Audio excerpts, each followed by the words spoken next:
them. He said that he did like to be with them, for they had enough to live on, and he was very comfortable there; but he longed to go home, for his father and mother were alive, and he had great desire to see them again.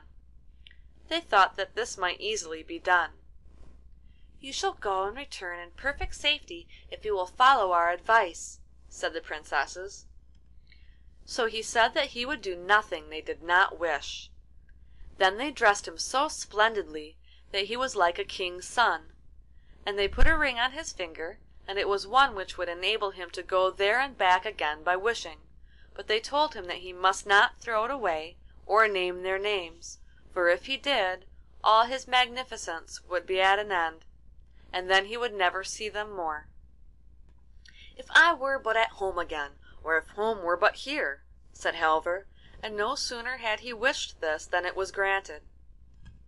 Halvor was standing outside his father and mother's cottage before he knew what he was about. The darkness of night was coming on, and when the father and mother saw such a splendid and stately stranger walk in, they were so startled that they both began to bow and curtsy.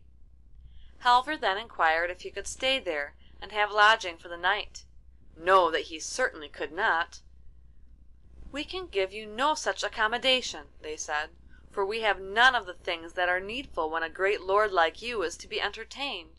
It will be better for you to go up to the farm. It is not far off. You can see the chimney pots from here, and there they have plenty of everything." Halvor would not hear of that. He was absolutely determined to stay where he was, but the old folks stuck to what they had said, and told him that he was to go to the farm, where he could get both meat and drink, whereas they themselves had not even a chair to offer him. "No," said Halvor, "I will not go up there till early to-morrow morning. Let me stay here to-night. I can sit down on the hearth." They could say nothing against that, so Halvor sat down on the hearth and began to rake about among the ashes, just as he had done before when he lay there idling away his time. They chattered much about many things, and told Halvor of this and that, and at last he asked them if they had never had any child. Yes, they said. They had had a boy who was called Halvor, but they did not know where he had gone, and they could not even say whether he were dead or alive. "Could I be he?" said Halvor. "I should know him well enough," said the old woman, rising. "Our Halvor was so idle and slothful that he never did anything at all, and he was so ragged that one hole ran into another all over his clothes. Such a fellow as he was could never turn into such a man as you are, sir." In a short time the old woman had to go to the fireplace to stir the fire, and when the blaze lit up Halvor, as it used to do when he was at home raking up the ashes, she knew him again. "Good heavens! Is that you, Halvor?" said she, and such great gladness fell on the old parents that there were no bounds to it. And now he had to relate everything that had befallen him, and the old woman was so delighted with him that she would take him up to the farm at once to show him to the girls who had formerly looked down on him so.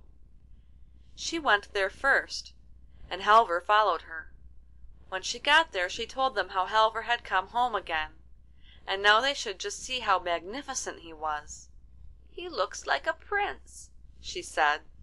"We shall see that he is just the same ragamuffin that he was before," said the girls, tossing their heads. At that same moment Halvor entered, and the girls were so astonished that they left their kirtles lying in the chimney corner, and ran away in nothing but their petticoats. When they came in again they were so shamefaced that they hardly dared to look at Halvor, towards whom they had always been so proud and haughty before. "Eh! You have always thought that you were so pretty and dainty that no one was equal to you," said Halvor. "But you should just see the eldest princess whom I set free.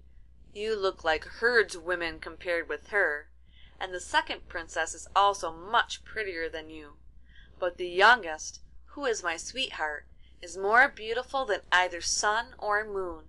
I wish to heaven they were here, and then you would see them." Scarcely had he said this before they were standing by his side, But then he was very sorrowful, for the words which they had said to him came to his mind. Up at the farm a great feast was made ready for the princesses, and much respect paid to them, but they would not stay there. "We want to go down to your parents," they said to Halvor, "so we will go out and look about us." He followed them out, and they came to a large pond outside the farmhouse. Very near the water there was a pretty green bank, and there the princesses said they would sit down and while away an hour, for they thought that it would be pleasant to sit and look out over the water, they said. There they sat down, and when they had sat for a short time, the youngest princess said, "I may as well comb your hair a little, Halvor." So Halvor laid his head down on her lap, and she combed it, and it was not long before he fell asleep.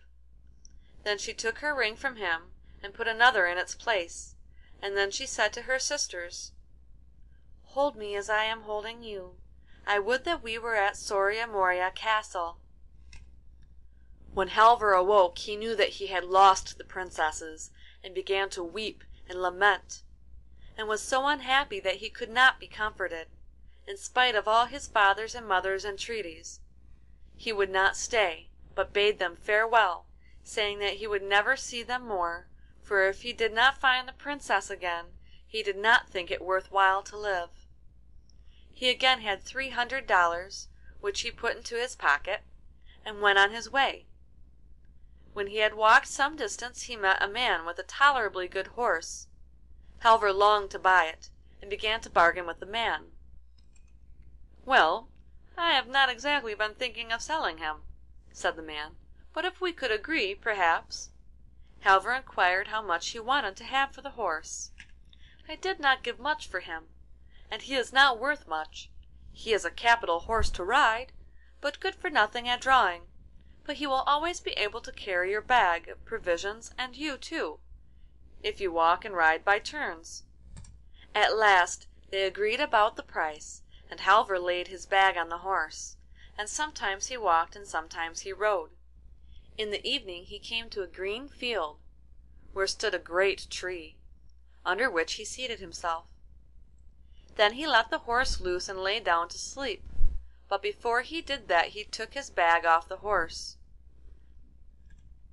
At daybreak he set off again, for he did not feel as if he could take any rest. So he walked and rode the whole day, through a great wood where there were many green places which gleamed very prettily among the trees. He did not know where he was, or whither he was going, but he never lingered longer in any place than was enough to let his horse get a little food when they came to one of these green spots, while he himself took out his bag of provisions.